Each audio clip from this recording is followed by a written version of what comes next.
Alors le formulaire get, je vais faire un deuxième formulaire. Ce que je vais faire, c'est que dans cette page, je vais supprimer clip path. Ok. Histoire d'avoir la place. Et là, je vais mettre un LI. Je me remets donc un LI. Là, je me crée un formulaire. Regardez bien parce que là, c'est costaud. Je vais aller à la ligne pour que vous y voyez un peu mieux. Voilà. Là, je me crée un formulaire avec une méthode get. Action. Voilà. J'ai mon formulaire. Et là, je me mets mon input.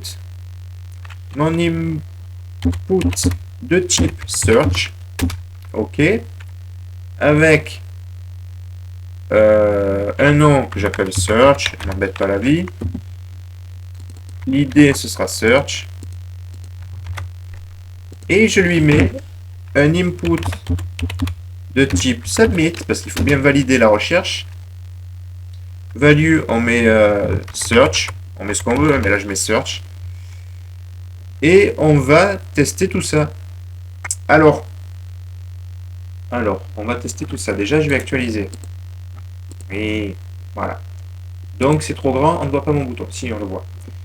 Alors, ce que je vais faire, c'est que je vais lui donner une classe. Bon, il a une idée, c'est pareil.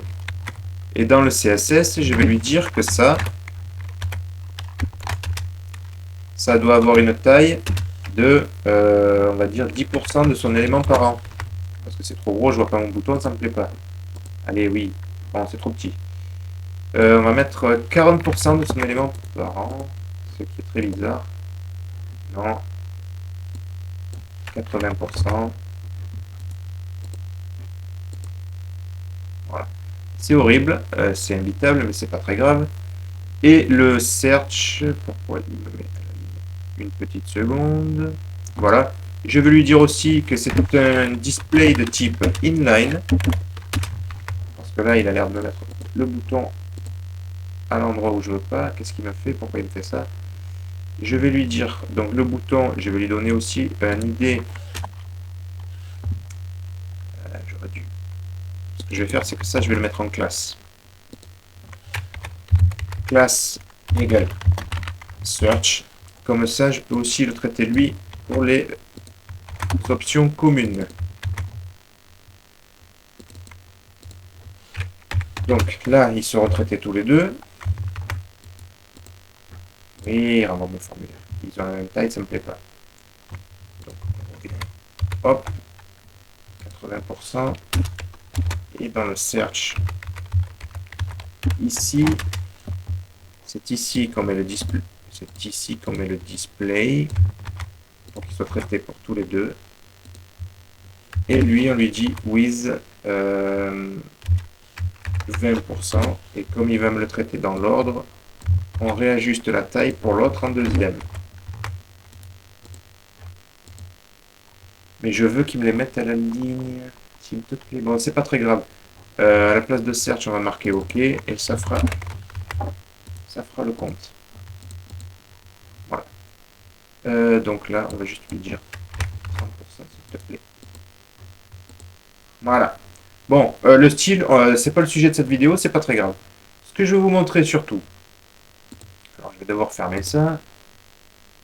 Je vais épingler ça. Et là, ce sera en plus gros. Alors, j'aurais aimé. Bon, c'est pas très grave, je vais agrandir la fenêtre. Je vais... Voilà. Donc, je vais taper, par exemple, YouTube. Je valide. Et regardez. Là, nous sommes maintenant en présence de paramètres get. Nous avons le paramètre search parce que dans mon code, je l'avais nommé search. Alors, pour être sûr de ne pas vous dire de bêtises, là, je vais le nommer search2.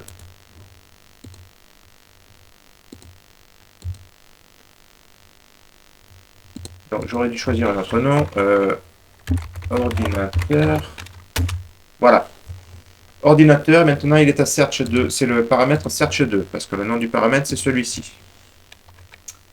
Si j'avais mis quelque chose comme ça, search 1, regardez bien, c'est important.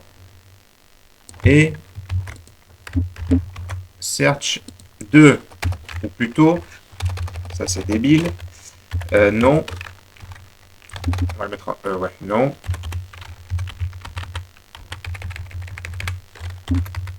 Non. Voilà. Ouais, là il va bugger si je lui mets une idée, il va péter un câble. Donc, non,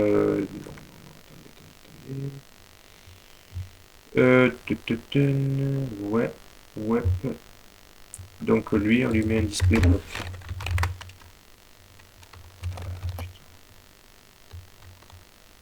Alors, on va mettre un display bloc. Search 1, search 2. Ça ira plus vite, hein, désolé. Là.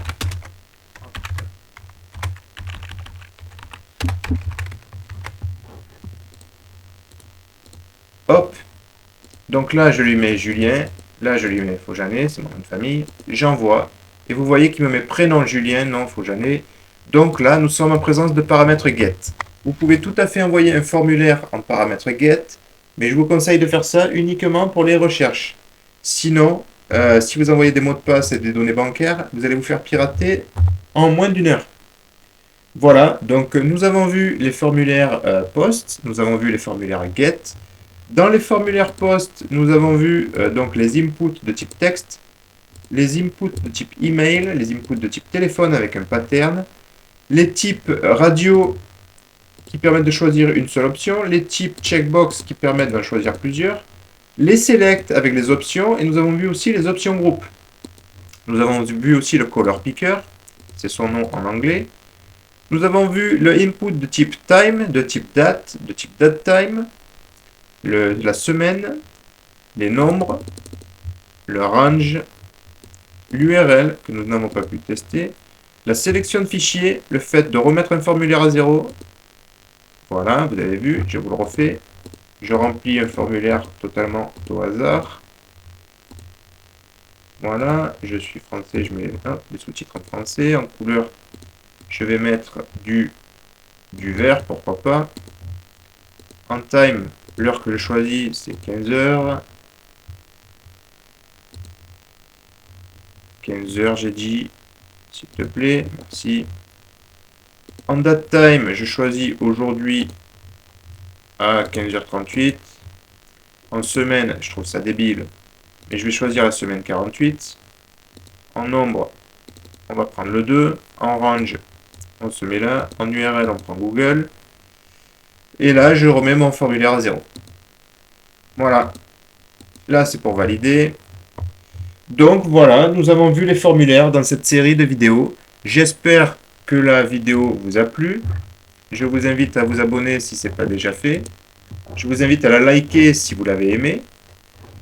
Et maintenant, il ne me reste plus qu'à vous souhaiter une bonne journée et rendez-vous dans une prochaine vidéo. Au revoir.